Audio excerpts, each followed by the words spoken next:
नमस्कार दोस्तों।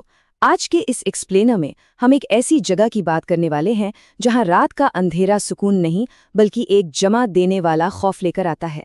हम बात कर रहे हैं मायागढ़ की। लगातार होती बारिश, कड़कती बिजली और एक ऐसा खौफनाक श्राप जो इस गांव की रग रग में बसा है। आज हम सिर्फ कोई डरावनी कहानी नहीं सुनने वाले हैं, बिल्कुल नहीं। हम गहराई से ये समझने वाले हैं कि कैसे खौफ, अपराध बोध और अंधविश्वास मिलकर एक पूरे के पूरे गांव की दिनचर्या को कंट्रोल करते हैं। तो चलिए मायागढ़ की उन सुनसान, बारिश में भीगी गलियों का सफर शुरू करते हैं, जहां सूरज ढलते ही एक अजीब सा डरावना सन्नाटा पसर जाता है। तो मायागढ़ में रात 9 बजे आखिर होता क्या है?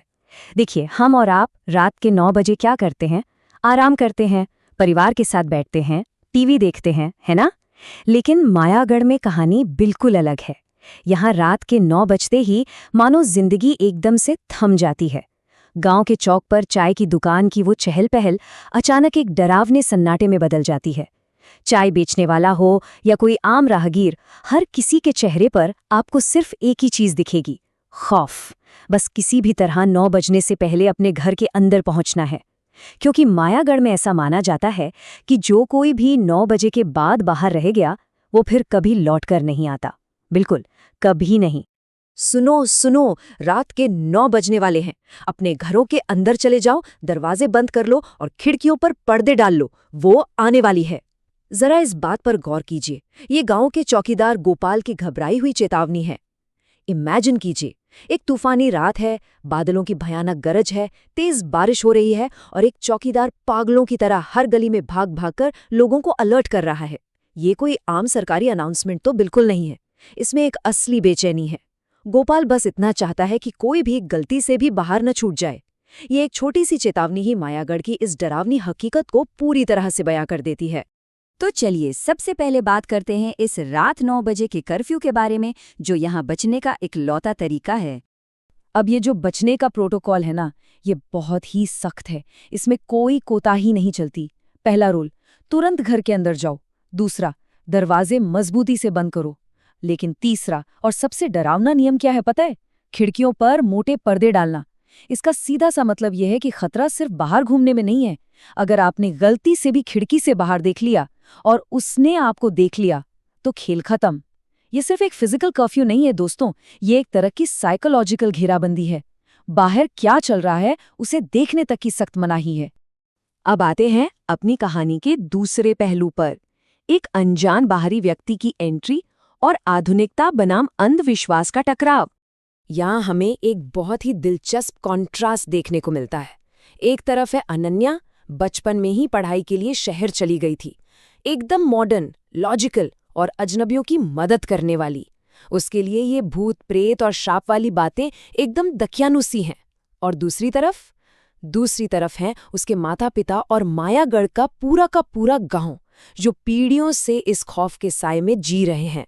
अनन्या का ये सोचना कि अरे भूत प्रेत कुछ नहीं होते, और गांव वालों का वो डर जो उनके खून में बस चुका है, ये टकराव ही इस पूरी चर्चा की धुरी है।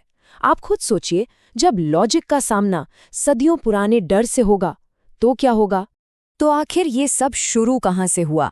चलिए देखते हैं इस श्राप की उत्पत्ति और उसके पीछे का एक भयानक ऐतिहासिक अपराध। 25 साल पहले की बात है। मंजरी नाम की एक महिला पर गांव वालों ने काले जादू का आरोप लगाया और भीड़ के गुस्से में उसकी बेहद बेरहमी से हत्या कर दी। और क्या आप जानते हैं ये हत्या कब हुई थी? ठीक रात के 9 बजे। अपनी आखिरी सांसों के साथ मंजरी ने पूरे मायागढ़ को एक श्राप दिया कि हर रात जब घड़ी में 9 बजेंगे तो वो वापस आएगी और जो भी बाहर दिखेगा उसे अपने साथ ले जाएगी। देखिए, ये सिर्फ एक भूतिया कहानी नहीं है। ये दरअसल एक कम्युनिटी के कलेक्टिव गिल्ट, यानी उनके सामूहिक अपराध बोध का सीधा सीधा नतीजा है। मंजरी का ये श्राप गांव वालों के उसी डर का प्रतीक है कि उनके पाप की सजा उन्हें एक ना एक दिन तो जरूर मिलेगी। तो अब सवाल ये है कि मंजरी की वो क्रोधित आत्मा आखिर वापस किस रूप में आती है? लोक कथाओं में इसे छलावा कहा जाता है। छलावा एक ऐसा इल्यूजन है जो कोई डरावना राक्षस बनकर सामने नहीं आता, बिल्कुल नहीं, बल्कि ये इंसान की सबसे बड़ी कमजोरी पर वार करता है, उसकी दया और करुणा पर। ये आत्मा एक मजबूर, बारिश में भीगती हुई, ठंड से कांपती एक खूबसूरत औरत का रूप ले लेती है। क्यों? ताकि कोई भी मासूम इंसान उसे मुसीबत में देखकर तरस खा जाए और आसानी से अपनी मदद का दरवाज़ा खोल दे। ये एक साइकोलॉजिकल ट्रैप है।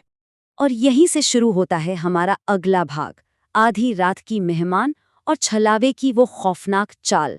इमेजिन कीजिए, रात के 1 बज चुके हैं, बाहर भयानक तूफानी बारिश हो रही है और तभी दरवाजे पर एक दस्तक होती है। अनन्या खिड़की से बाहर झांकती है और उसे क्या दिखता है?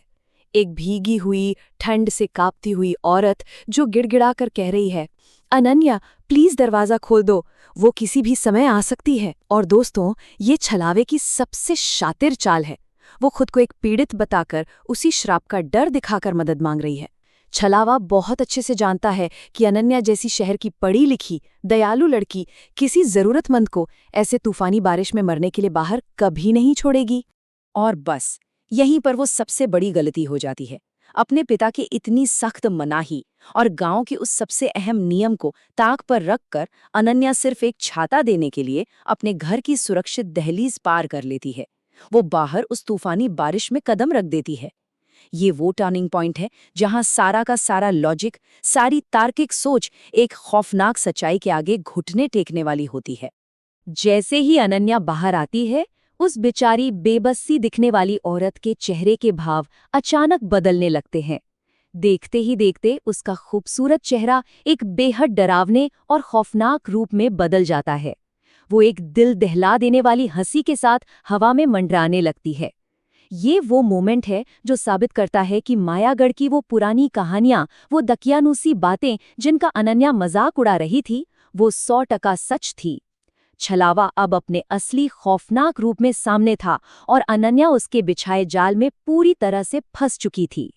तो अब बचा कैसे जाए? आइए देखते हैं। ताबीज की शक्ति जो इन बुरी शक्तियों से बचाव का काम करती है। तो इस खौफनाक श्राप से बचाव का इकलौता हथियार है ये ताबीज। मायागढ़ के हर घर में एक खास मंत्रों से सिद्ध की गई माला रखी होती है, जिसे एक सिद्ध तांत्रिक ने बनाया है। देखिए, ये कोई मामूली आभूषण नहीं है, बल्कि एक अभेद्य सुरक्षा कवच है। मान्यता यह है कि जब तक कोई इस ताबीज के दायरे में है, यानी अपने घर के अंदर है, तब तक दुनिया की कोई भी बुरी शक्ति उसका बाल भी बांका नहीं कर सकती। ये हमारी उन कल्चरल बिलीव्स का जीता जागता सबूत है जो मुश्किल वक्त में एक मजबूत ढाल बनकर सामने आती हैं। और दोस्तों, यही ताबीज अनन्या की जान बचाता है। ठीक उसी आखिरी पल में चौकीदार गोपाल, जो सामने वाले घर से ये सब भयानक मंजर देख रहा था, वो हिम्मत करके ताबीज लेकर बाहर आता है। छलावा, जो बस कुछ ही सेकंड्स में अनन्या को हमेशा के लिए अपने साथ उस अंधेरी दुनिया में ले जाने वाला था, इस ताबीज की ताकत के सामने टिक नहीं पाता। उसे हार मानकर पीछे हटना ही पड़ता है। और इस तरह गांव का एक सदियों पुराना नियम और एक पवित्र धागा आधुनिक दुनिया की एक लड़की को मौत के मुंह से खींच लाता है।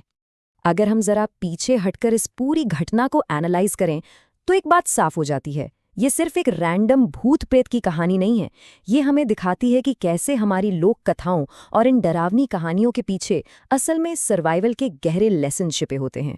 मायागढ़ का ये जो अंधविश्वास है ना, ये दरअसल 25 साल पुराने एक भयानक हिस्टोरिकल ट्रॉमा और उस गांव के गिल्ट से पैदा हुआ है।